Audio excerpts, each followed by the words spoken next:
You're listening to the Beer Craft Beer and Brewing Podcast.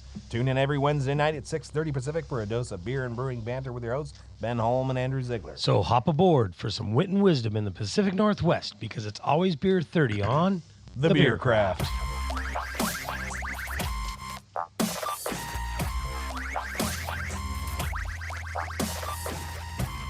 Welcome back to the Beer Craft Beer and Brewing Podcast. Last week, we took a look at, we started a conversation about calibrating your equipment. Exciting, I know. The main point we were trying to make is trusting your numbers and not letting doubt and uncertainty creep into your brain and mess with your head. Calibration could be hard to deal with. It's a thing. So this week we're picking up where we left off.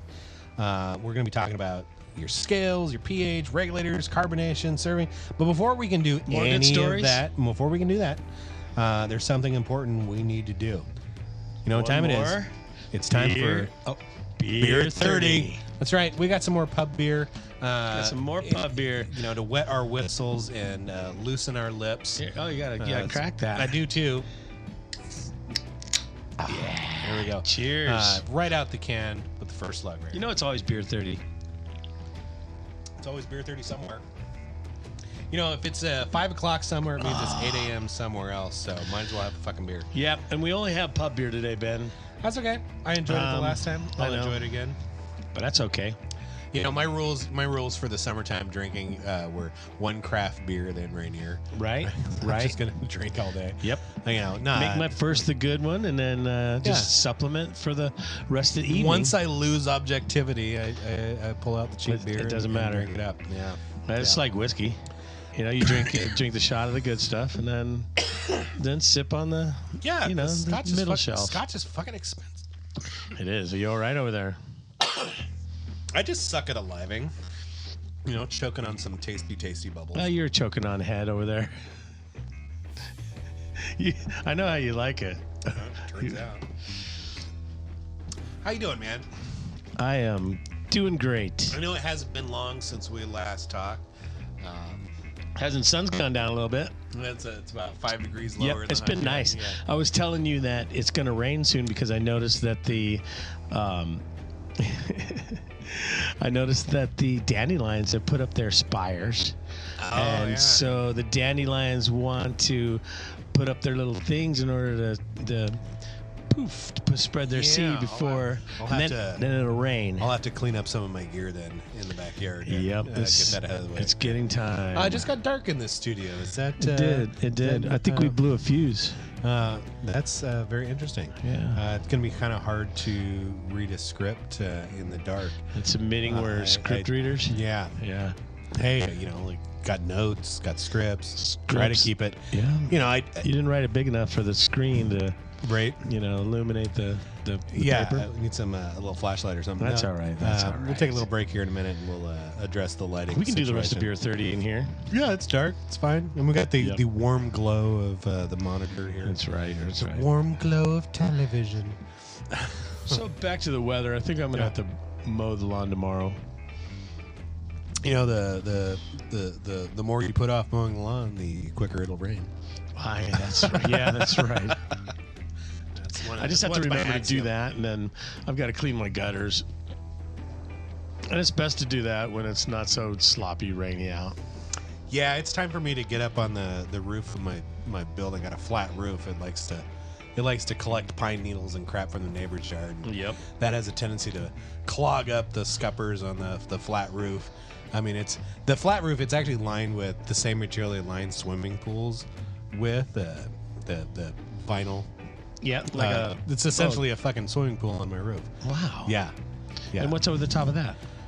That's the top surface. Is this pool liner stuff? It's UV stable. Right? Okay. Do you have a standard gable roof? On the building, it's a flat roof. Oh, it is sloped to one corner. Yeah. I don't remember. So it's a flat roof. Yeah. We don't have it. We don't have huge snow loads out here. No. You don't see flat roofs in Minnesota, but some of these commercial buildings, like flat roof. That's the thing. Right. Well, when I first started homebrewing, where I was living in the Virgin Islands, and I was rebuilding houses. So I noticed that all the houses there, for one, they all have cisterns for their fresh water. So it would rain. It would rain every day. And so it would have a chance for an hour in the afternoon to rain down on your roof, and it runs off the roof into a gutter into your cistern under your house. Yeah. So you always usually have to make sure your roof is clean, and it usually would have an elastomer coating on it. Right. Yeah. So I did quite a bit of elastomer coating there. Yeah, just keep it stable, keep it fresh, keep it nice. Yeah, you have to do it every year. It doesn't take much. Yeah, the amount of water coming off that in a good rainstorm out here, the amount of water coming in the downspout's a big old 6-inch pipe, and it comes screaming out of there. I've been swimming in one of those cisterns before. Yeah, that's kind of freaky. Well, you go to like the Yucatan, and it's all. There's no rivers, there's no lakes out there. It's all underground. It's all underground limestone. What is it called? The cenotes. Yeah. That's what it is. And they let us swim in them. Like, man, I almost choked on that one. Let tourists swim in your fresh water supply. I don't think I'd be doing that, but no. I mean, it all wherever they're not. I mean, it all filters it out. Oh, it's really cool. Have you got to go down? No, go into the cenote? Dude, it's worth it. It's worth the trip. Get out there and go. Did you go to Cancun? We went to Cancun. And then Playa del Carmen, and this was 4 years ago now. We got to go swimming in like 2 or 3 cenotes on one of the excursions. So, did you go on a cruise? We went on. No, we went on a. We flew down there. We had. It was just after Playa del Carmen. Yeah, it was just after they lifted travel restrictions post-COVID, post-pandemic. Okay. So, all of the excursions were private. They weren't like big group tours. So we had just my wife and I and a guide, and we went out to, we got to see the Aztec ruins, and that was cool, and go swimming in cenotes, and got tacos on a little roadside beach stand or something like that, and it was a lot of fun. It was. Did you go to Tulum? Day. Yeah, Tulum. Oh, it was really cool. There was. Tulum was cool. Freaky, huh? There's one day a year you go out there, and there's like a solar event where the sun's coming. Yeah, the sun goes right through. It's kind of a solar calendar. It's probably the day they fucking chopped heads off. It takes all kinds. It doesn't take that kind. But it was cool. Like those ruins are neat. Like the carvings, all the faces on the Dude, that shit is cool. That culture is amazing. Yeah. The culture is amazing. The people were just But these cenotes, God, the guys going diving, cave diving through the cenotes. That's like taking their no way. We got to do some like snorkeling through one. Some big kind of snorkeling cave dives, but nothing like I've seen some of those guys where they go through some. There better be cave. multiple exits, man. Fuck that. I'm too claustrophobic for that. Yeah. My wife was not. She was not a happy camper for a couple of sections. You had to swim, dive under to go underneath this. Like, I saw this commercial. I don't know what show it was for, but it showed this one cave. Not a cave diver. He was just a cave goer. Like they get in these little tiny crevices, and said it took him like 4 hours to get through it. And they showed it. It was like this little tiny crevice that he could barely like squiggle through. Like you must be this skinny to ride this ride. Yep. Yeah. Oh my God. I'd be dead. I've heard so many horror stories. See, that's my worst fear is to get stuck like that in a cave. They were absolutely gorgeous. Like stalactites hanging off the ceiling, and like, the sound of drip.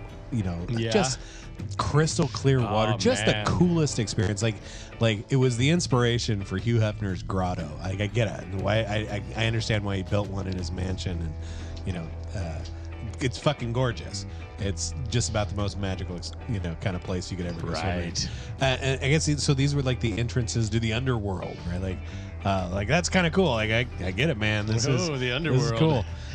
Maybe the underwear world. There was one that was like it had. It was open to the surface because it had sunk, it had fallen through, but so this big hole in the ground, but then the cave was actually wider than the hole, so there's this big lip around the whole opening. It's like, oh my God, could you jump? No, you couldn't jump.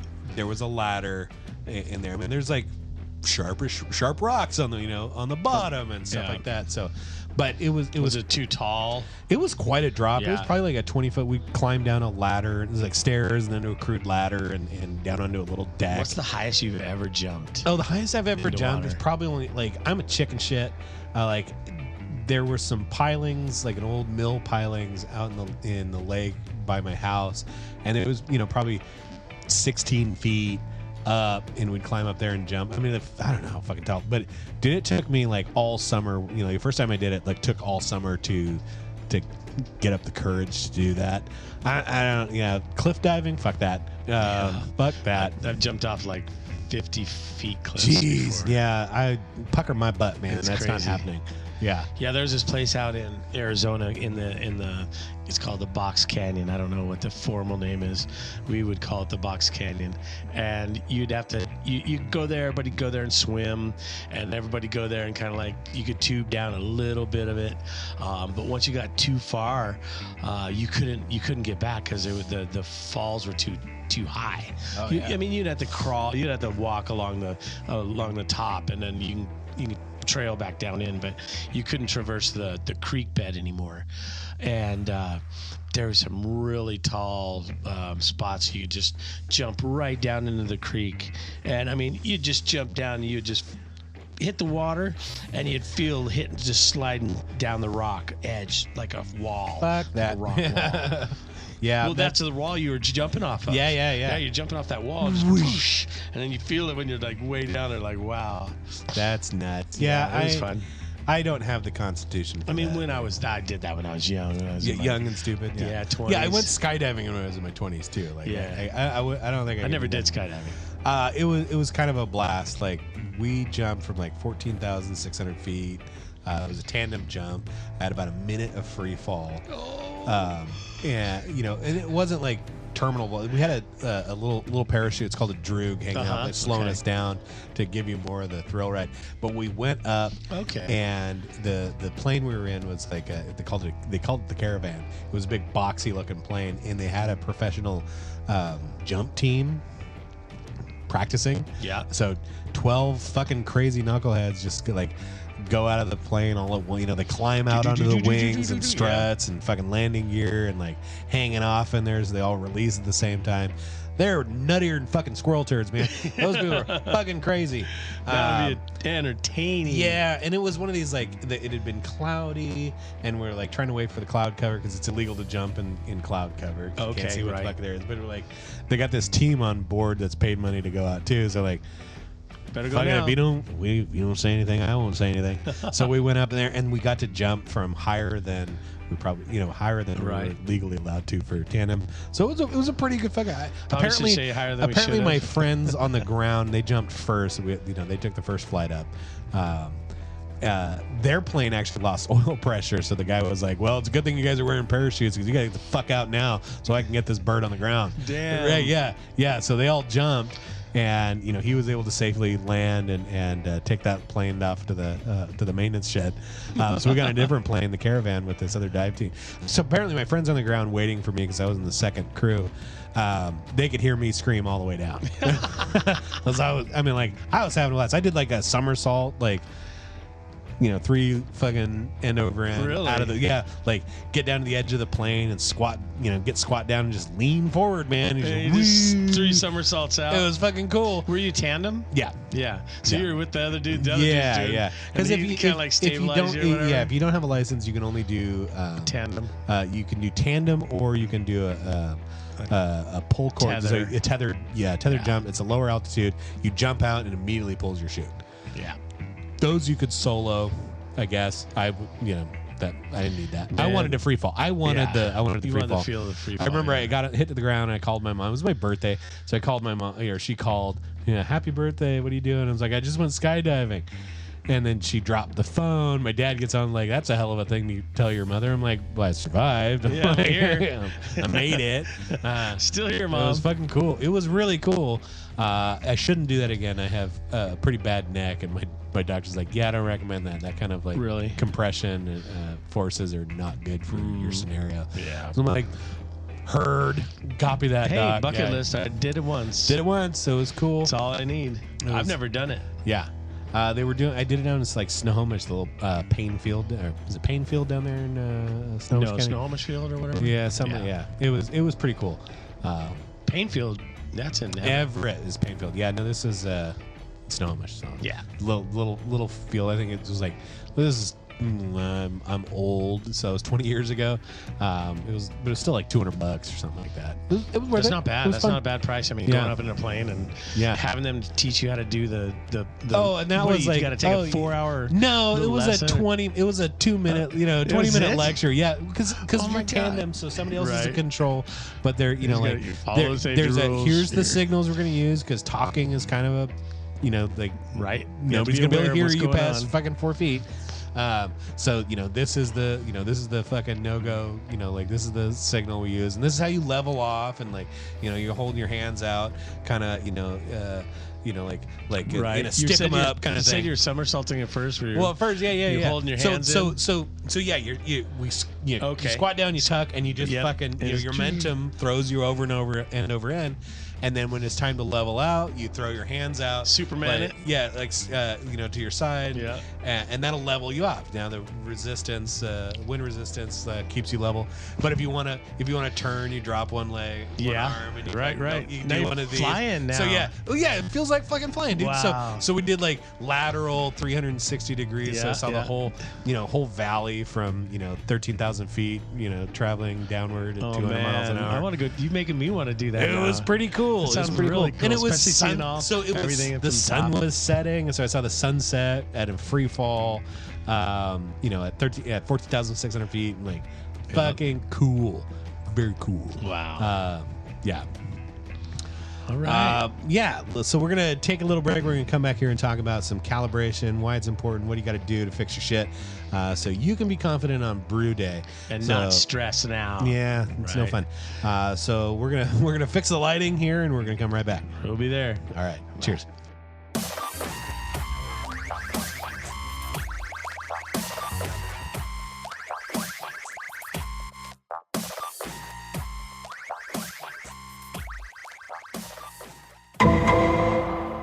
In the home brewing system, beer, wine, cider, and mead are made by brewers.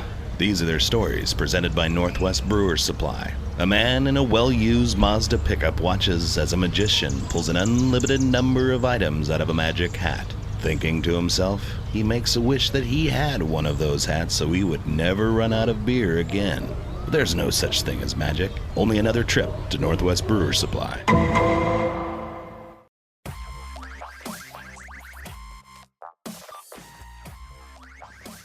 Scales might seem straightforward. You place something on them, read the number, yet scales drift. A digital kitchen scale could be off by a gram or two. For dry yeast, a gram or two might not make a significant difference, but for water, salts, and hops in a 5-gallon batch, a gram makes a difference. Calibration is simple and often overlooked.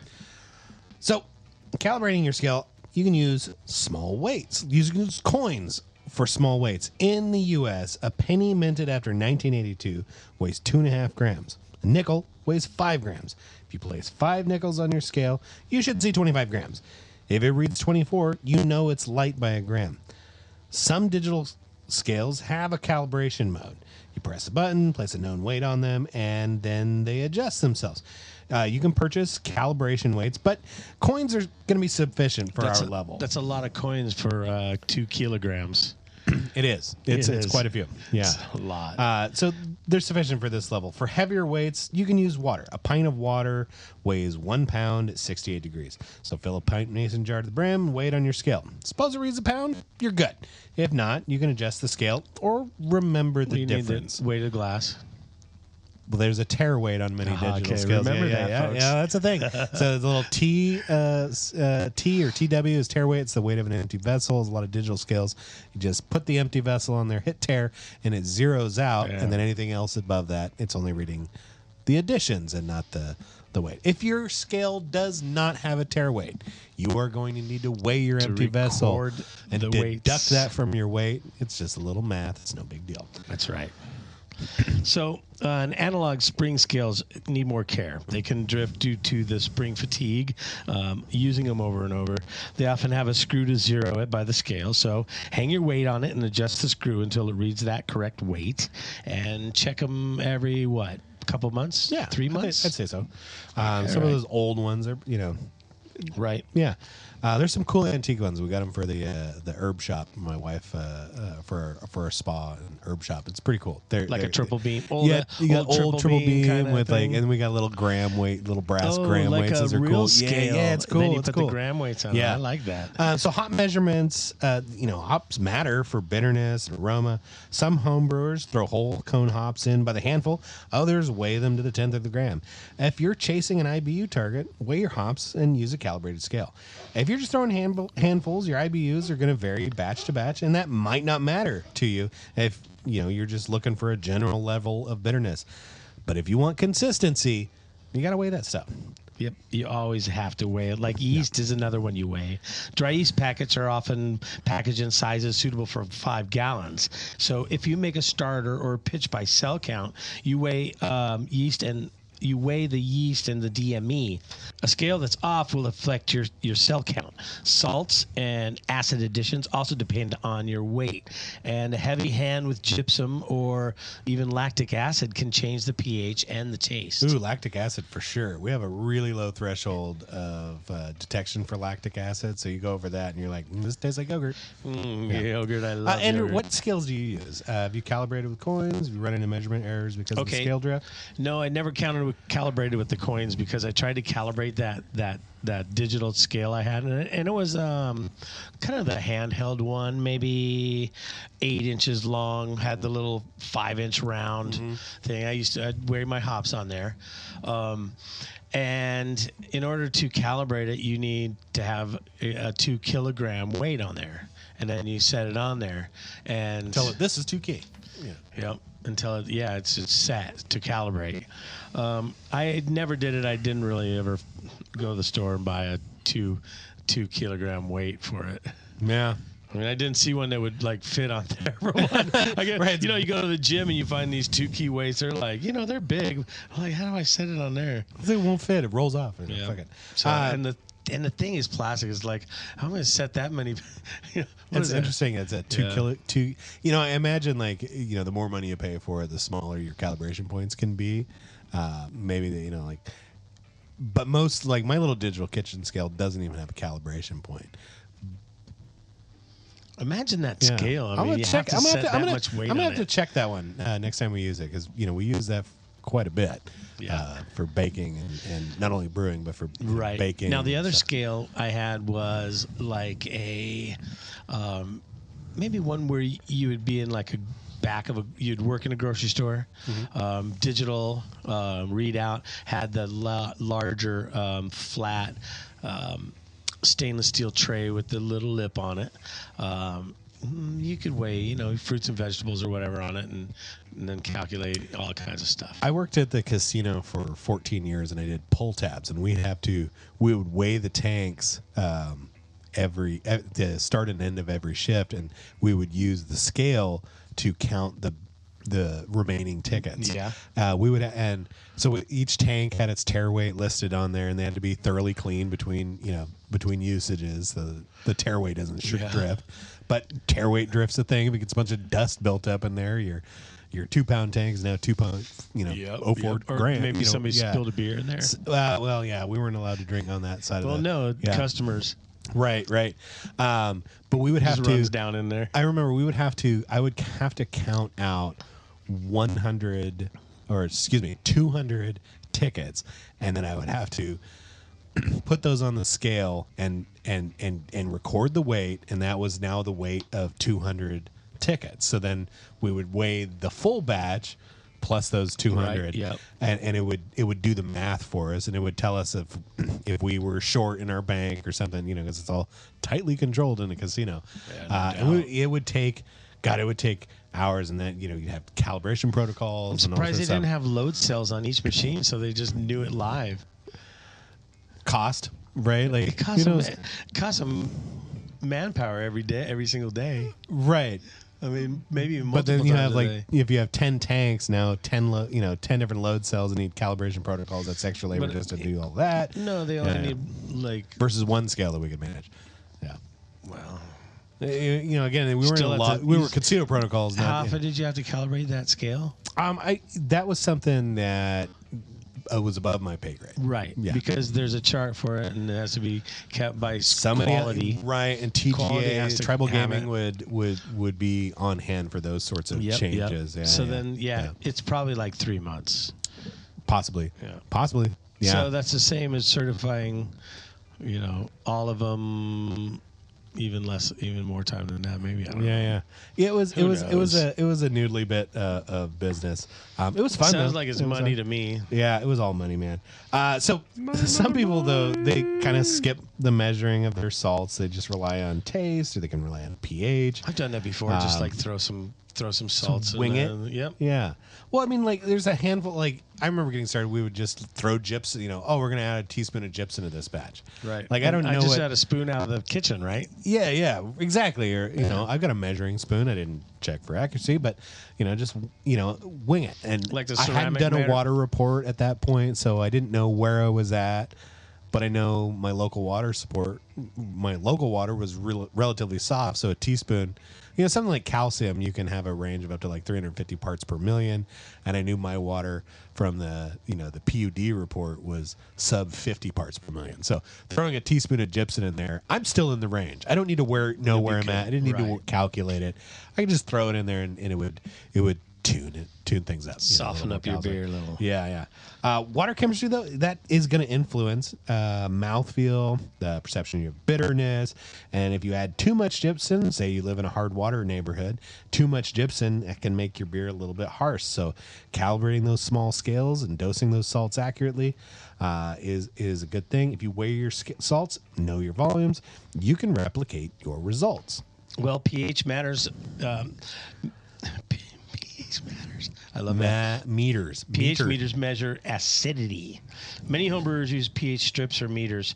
I used to use a meter. It's something you have to maintain. Strips are inexpensive, quick, and they're fairly accurate if they're fresh. There's a caveat to that, though. Yeah? Like some of the color changes, like your wort has ranges from yellow to brown with some red in between. If you have orange. a little bit of color blindness, sensitivity, or if the scale on your pH strip starts at yellow and goes into kind of like red hues for different readings, well, I start to wonder, has my wort stained the strip? And that's what I'm reading, or is it the actual color change that I'm trying to match? So they're a little like less a stout or something. Yeah, they could be a little less accurate. Yeah. Well, pH meters drift, so they require calibration solutions at pH levels of 4.01 and 7.01. Some of these include a pH 10 solution for their storage. Their process is simple. Rinse the probe with the 4.01 solution, press the calibration button until the reading stabilizes, rinse it again, place it in the 7.01 solution, and calibrate. Some people like to return it to the 4.01 solution to verify if it still displays it correctly. And suppose if it doesn't, you calibrate it again. pH meters often have the automatic temperature compensation. However, they still require calibration at the temperature being measured. So if you're brewing in a cold garage, your calibration solution should be at a similar temperature to the sample. Your pH changes with temperature, so remember that. And most meters adjust for this. Yet the probe itself can behave a little differently at different temperatures. So you mentioned storage solution. Storing the probe in pH storage solution keeps that membrane hydrated. If you let it, keeps it hydrated. If you allow it to dry or store it in distilled water, you're going to reduce its lifespan. If you forget to store it wet, you may need to soak it in storage solution to revive it. But don't use the distilled water. That's going to leach electrolytes and ruin your probe. And I'll say this about pH meters. All of your pH meter probe ends will go bad. And it doesn't matter if it's the $50 one or the $300 one. They all have the same problem. So count on replacing it. Your choices are buying an inexpensive one every other year or so, or ponying up for something that maybe has a replaceable option to keep you with a good device that works properly. Have you ever had pH meter scares, Andrew? Yeah.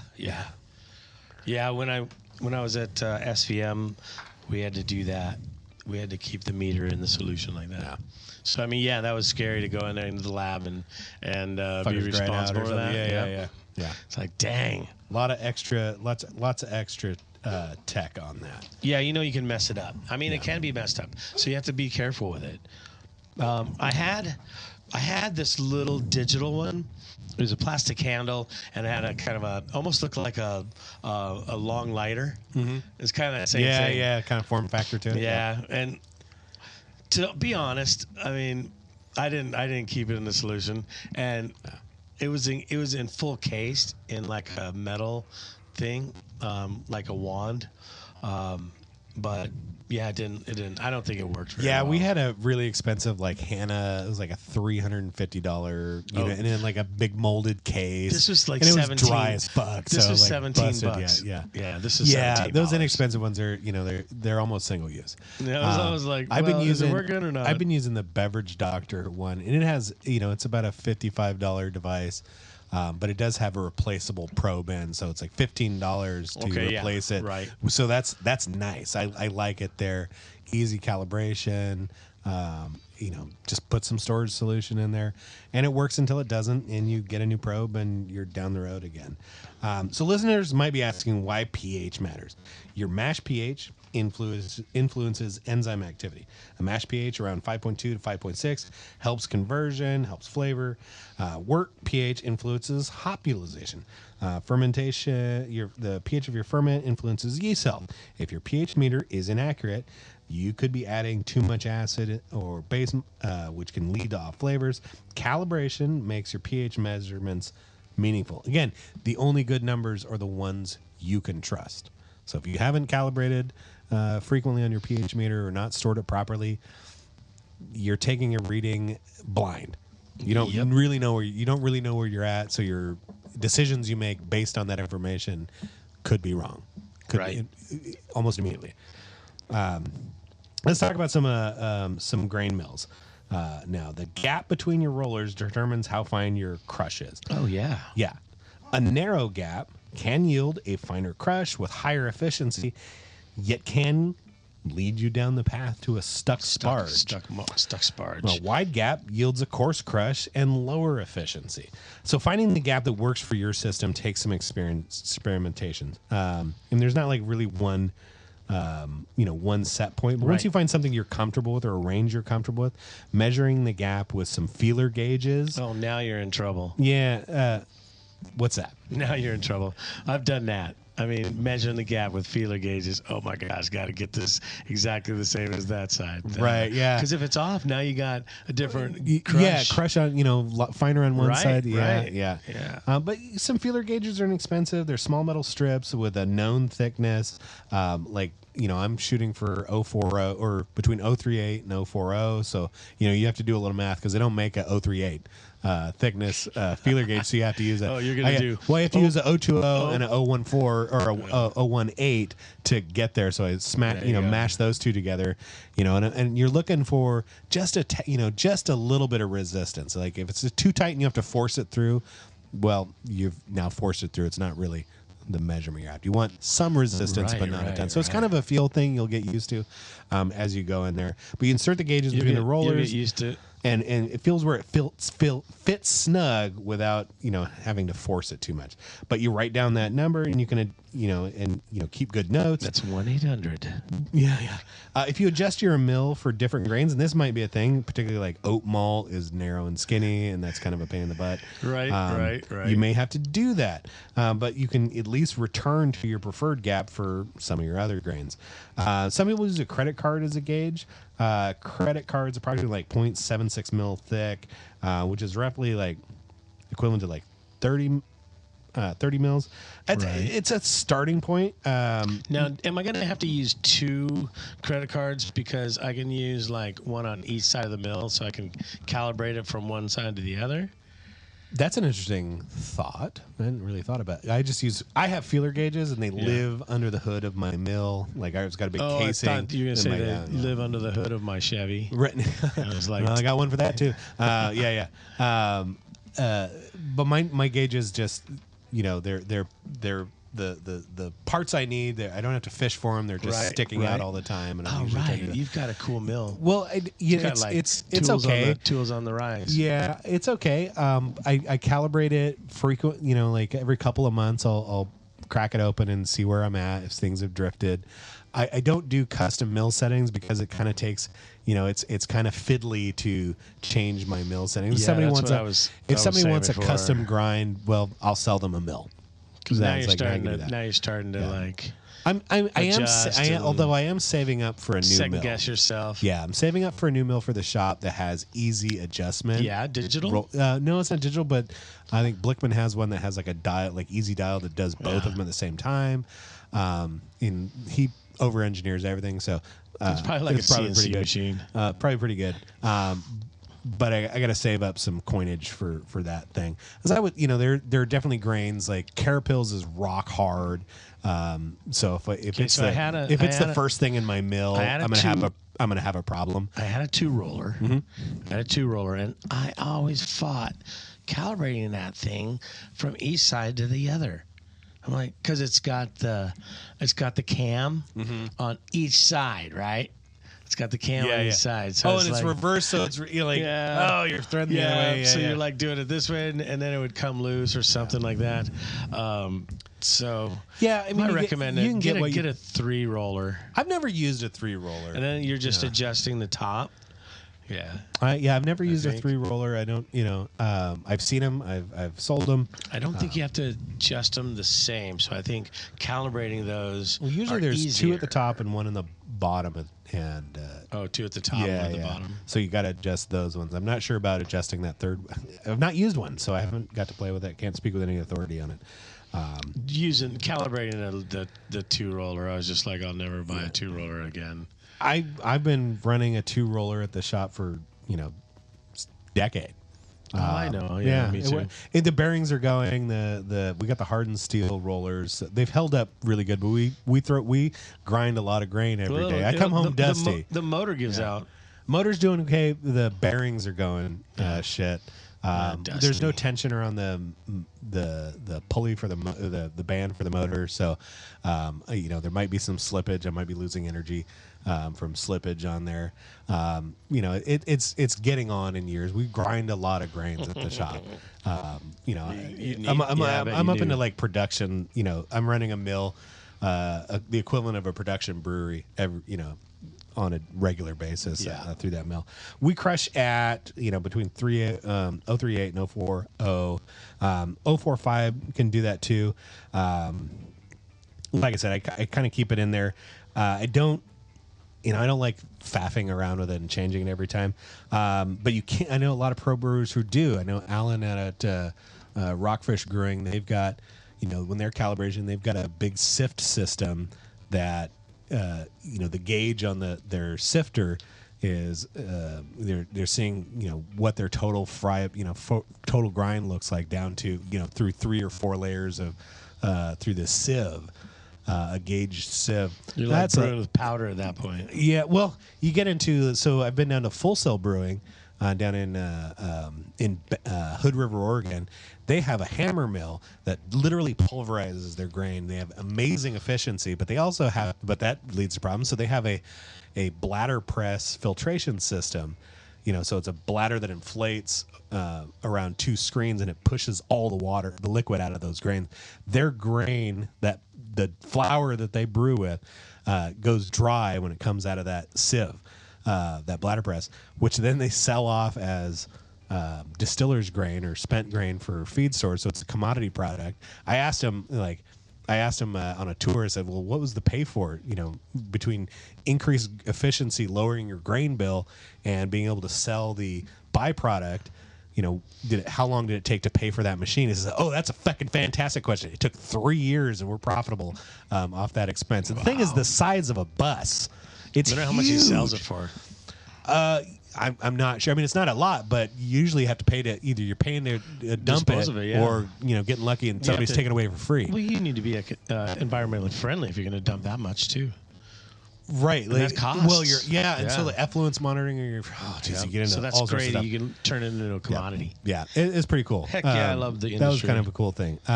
Did you? So you? All right. What mill gap were you using down in Mexico? I don't even know. I never measured it. It was there. It was that much. I was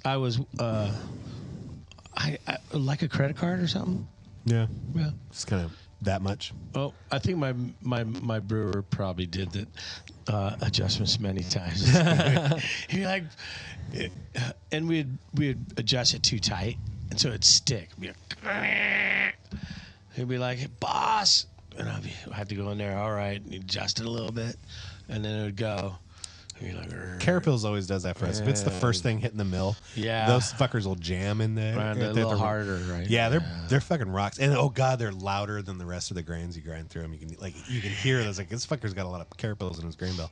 So let's move on to your regulators, your pressure gauges, carbonation, and serving. Oh, right? I love carbonation. Carbonation is probably the favorite part of my beer. Actually, tasty bubbles. Tiny bubbles. I like good head. So gas regulators deliver carbon dioxide or nitrogen to your keg at a set pressure. The gauge on the regulator tells you the output pressure. Gauges can drift or fail or be in the wrong environment, and you don't even know that it's wrong. So one brewer set his pressure to 10 psi, or so he thought, but the gauge was broken, and the actual pressure was higher. The resulting beer was over-carbonated. It was kind of a reverse pour. He had an inch of beer at the bottom and 6 inches of foam on top. But his gauge said 10 psi. Turns out the gauge, the whole system had tipped over. The gauge had bent, and the needle couldn't move at all. Like the face was in the way. That you bust that gauge, you're replacing it. It's time to replace it. The other thing can go wrong with your pressure or your gauges on your regulator. If your CO2 tank lives next to your beer in the refrigerator, the tank volume gauge, it reads directly opposite your tank. That gauge, it's analog. It doesn't know that the temperature of the room is different. It's calibrated to a tempered environment, like room temp environment. As your CO2 gets colder inside the refrigerator, the pressure changes, right? It drops. Well, the gauge doesn't really know that. So what it's trying to do is equate the pressure inside your tank to the volume at a normal room temperature. Well, when the pressure changes, the gauge doesn't know that it's cold. It can't make adjustments. So that gauge will always be wrong. It's going to go down? Yeah. It's going to be less? Well, it'll read like, it's full, it's fine, everything's great, everything's groovy, until it isn't. And then it's suddenly fucking empty. Suddenly empty. Yeah, and you think you have a leak. It wasn't a leak. Your gauge just didn't know the difference. It was trying to read a pressure at ambient temperature of 68 degrees. But it was 45 degrees or 40 degrees in your refrigerator, or sub 40. Right? That's default food safety and sanitation. Yes, it is. But it can't make any adjustments based on that. Right. Let's see. Where are we at? I think you broke your regulator. So this guy, he had a broken regulator, stuck at 10 psi, or wouldn't make fine adjustment anymore, and because the needle was stuck against the plate, so that spring tension wasn't enough to move it where it need any farther, and so 10 psi, but he kept turning it. Yeah, or it falls over and you break that little plastic thing off. Yeah, Then your face bends in half, and you try to bend it back. Never gonna do it. It's only never right. Hey, I've done that. Did you get it out of the way? I think it was ruined for it was. Yeah, it was. I could never trust it after that. No, I think I had to adjust it. So gauge calibration, you need a second gauge. You need to compare your results to a known value. Yeah. A gauge that isn't. So you need two different regulators. Yeah, two different regulators. You can swap it on there. Thread tape. and down the road you go. See how they go. You set your regulator 10 psi, check the inline gauge. If they disagree, you can adjust the regulator until the inline gauge reads 10 psi, and then note what your other gauge reads. You can kind of make a note of what that variance might be. Maybe place a piece of tape on there with a correction or a note about correcting it. Yeah, if you brew a lot of beer, you're going to have an extra regulator too. Right, you kind of collect them or you glom onto them somewhere. Yep, yeah. The gauges can be rather inexpensive, maybe $20, and which is way less than, say, a wasted keg of overcarbonated beer. Because decarbonating beer is way harder than anything else. Like, you got to shake the shit out of it to get the excess off. Now, if I've got two regulators and I'm testing them, how do I know which one's right? So I'm gonna have to contact a friend. That's where there's the one you think you can trust, and it's only ever as good as your ability to trust it. But if this one hasn't been damaged, it hasn't been in service very long, maybe it's the newer one, and you're comparing the old one against it, that's because if it's one's in good looking order, like the case isn't cracked, the glass isn't cracked on the gauge, I'm going to be a little bit more confident about those. Testing against a newer one, or maybe your buddy's got a brand new one. Hey, you mind if I test my gauge again? See what that says, see if it's fucked up. Those are things you can do. But at $20, it's also like, well, I think this gauge is fucked. I'm going to put a new one on there and be done with it. Right. So sometimes calibration isn't the best course of action. Now, are you going to buy you're not going to buy the whole regulator. You're just going to buy the gauge that you screw Right. on. You can just buy a new gauge. Yeah. It's a standard thread size. Yep. Now, the standardization will have some manufacturers will use a left-hand thread and a right-hand thread for the two gauges that are on there, and that's to attempt to eliminate you putting the wrong one on the wrong side. Bring your regulator in. Yeah. How about that? Yeah. We can bring it in. I'll talk about this shit all day. I do like 41 hours a week of this shit. 41 hours. Yeah. Blah, blah, blah. So calibrate. Another test is you can hook your regulator to nothing. Turn the screw and watch the gauge. If it moves smoothly and returns to zero when you back off, it's fine. If it sticks or jumps, maybe it's time to get a new one. Some regulators will have adjustment screws. Just require a screwdriver. Others a knob. Turn them slowly. Don't use pliers or wrenches. It's pretty easy to damage those screws, cross-setting, over-tightening, etc. But not everyone does. Inexpensive regulators. There's a range of price points for regulators from inexpensive Harbor Freight stuff all the way up to $1,000 fucking regulators. Wow.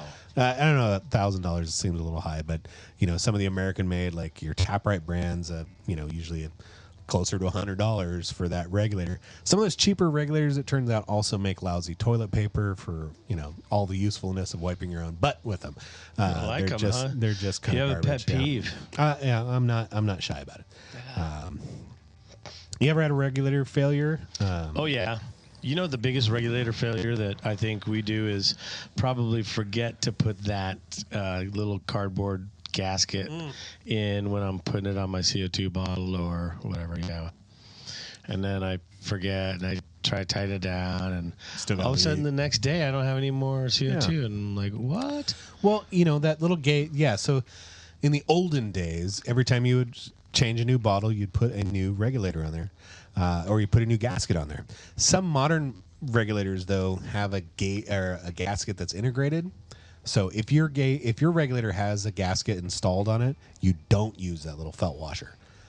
More gaskets is more problems, not more seal. So you have to understand which one you need. Yep. I like to point those things out when I sell those things, so just so make sure everybody knows. Let's move on to this is a fun one. Software. Brewing software, your brewing profiles, your digital calibration of whatever you're using, whether it's isn't that just a model or a dream, or isn't that just like the perfect thing of your beer? You know, your digital profile of your beer. You know, you calculate the perfect amount of sugars, IBU. Well, you know, they're kind of doing some of the math in terms of like extract percentages of the various grains you want to use. They can kind of estimate your color based on input values, right. SRM, and the like. We did a show on a whole show on reading a certificate of analysis. So that's kind of a whole thing on your grain profile on your software. So you understand maybe pre-programmed with like the average performance over time for grain X. Well, if you get a so you certificate of analysis recipe with a COA, but you look at a COA and this batch has a different number. Well, often in something like Beersmith, I know in Beersmith in particular, you can change that setting in that grain profile, and it makes all the math very, very different. You know, these brewing software, they are tools for planning. They're trying to predict your original gravity, final gravity, IBUs, SRM, volume in your fermenter, and all these predictions depend on the numbers you input: mash efficiency, boil off rate, true lots, equipment volumes, and yeast attenuation. If any of those numbers change in your system and you don't update the profile, well, your predictions are just wild guesses in the dark.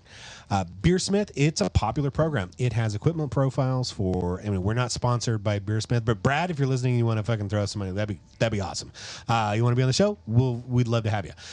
If the equipment profiles for many popular brewing systems are pre-installed, you can pick your profile, or you can create your own. There's kind of a wizard to kind of walks you through that. The instructions from Brad are clear. They use you can use the preloaded profile as a starting point, which is great. You brew a batch, measure all your volumes, post-boil, pre-boil, volume in your fermenter, volume in your boiling bucket or your bottling bucket, measure the gravity to each stage. You can compare your predicted values to your gravities in Beersmith to the actual numbers. If they differ, you can adjust the profile. For example, if the program predicts a post-boil volume of 6 gallons and you constantly get 5.8 gallons, you need to adjust your boil-off rate or trub losses. Those numbers will impact that. Adjusting the boil-off rate until the program's prediction matches your actual volume. Then brew it again. If you still see a difference, adjust again. Once your volumes match, look at the gravity. Does that match? Is the gravity higher or lower than predicted? You got to adjust your efficiency number. Brewhouse efficiency accounts for mash efficiency and losses, and this is very different than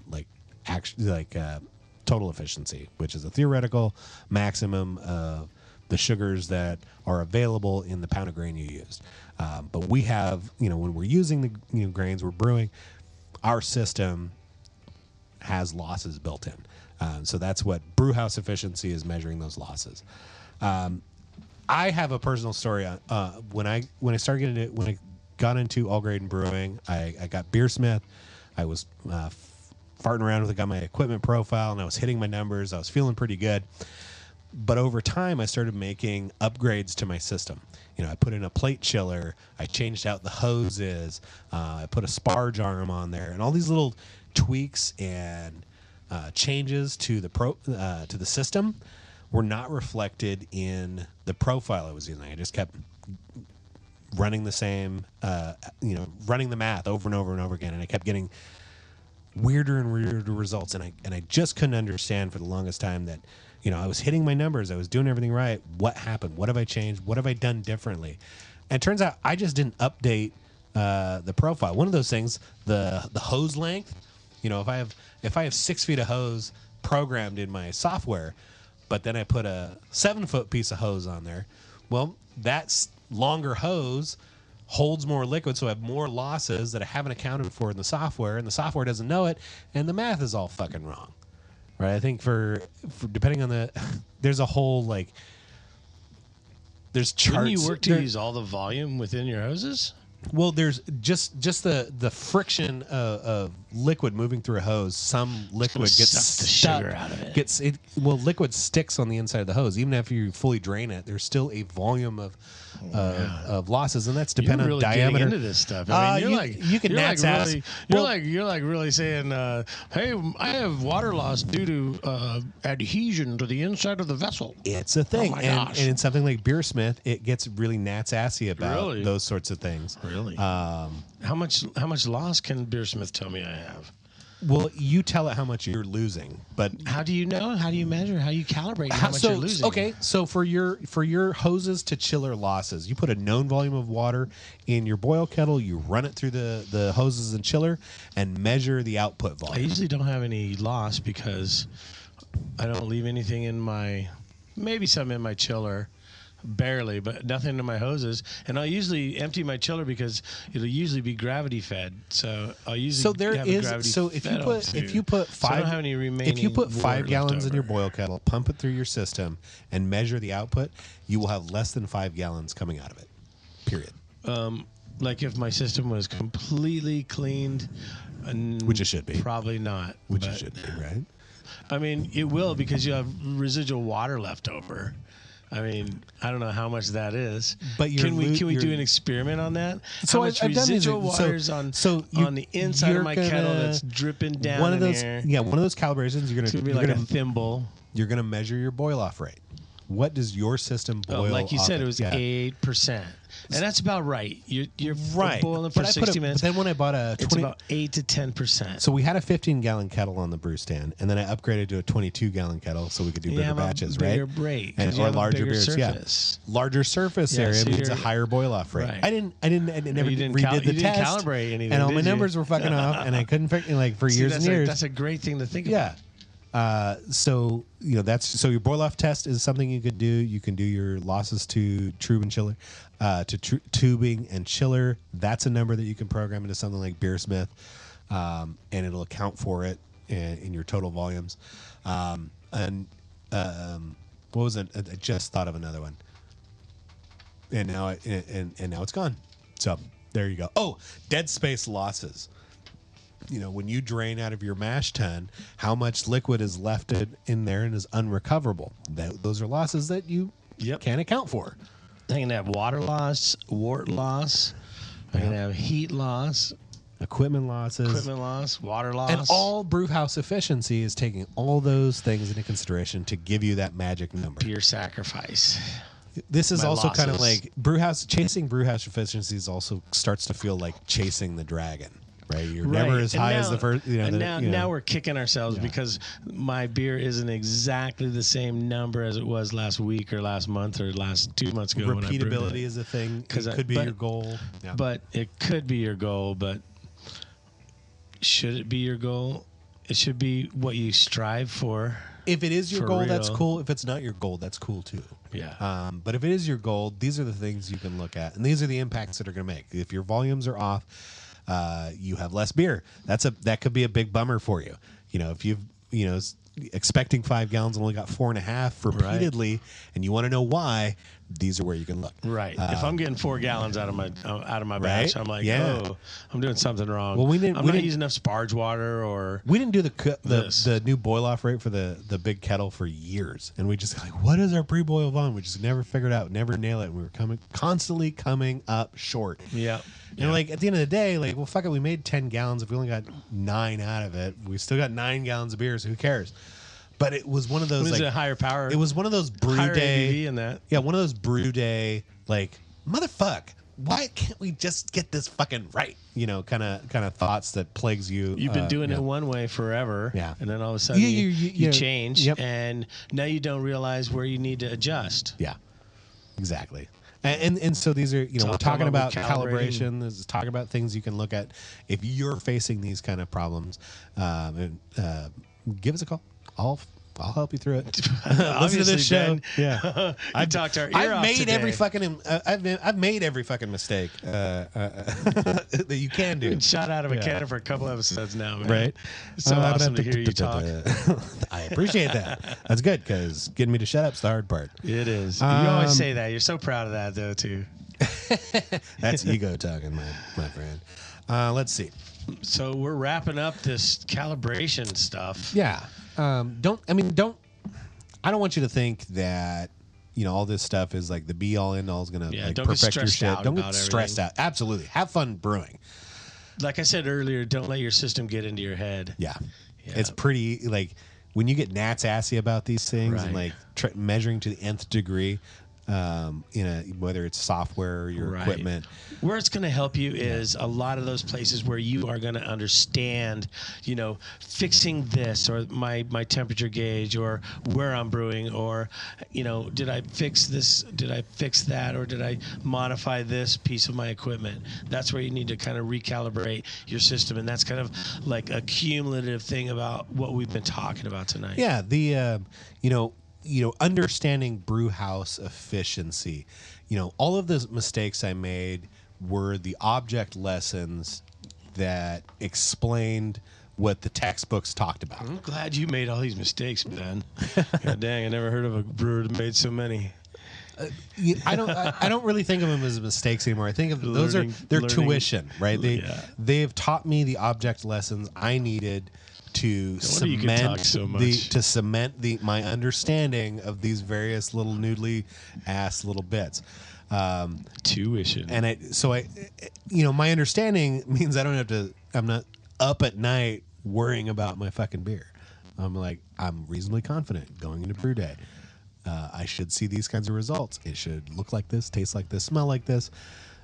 And my ultimate enjoyment solidifies my theoretical understanding of the beer. I liked the thing I made. I had fun doing it. I'm not in fact, I get to come out here and share all these kind of fucking horror stories with you. It's kind of fun too. Right. So that's going to be the show today. Cool. I think. Yeah. I think that's a bit it. We've covered a lot of material. We have. I appreciate you guys sticking around with us for 2 episodes on a nitpicky little fucking topic like calibration. It's cool though. Of your gear. There's a lot to talk about. So. And a lot that matters. A lot that matters. And a lot that can help. And that's why we're here. We want to do this show. We mentioned it last episode. Everybody. We want to do a show on unfucking your beer. So if you got nagging questions or beers you fucked up, let's talk about it. Drop me a line at your beer. brew@nwbrewers.com. That's going to be a good visual. What do we get? We usually got a artwork for the episode, don't we? Yeah. Come up with something cool for that. Nice artwork. Yeah. That'll be it for this week. Right, Thanks for joining us. Perfect. We're going to get the fuck out of here. Thank y'all. Have a beer. Have one for me. Or 4. 4 like us. Until next time. Thanks for all for joining us. I'm Ben. And I'm Andrew. And this is The Beer Craft. Fuck it. We're out.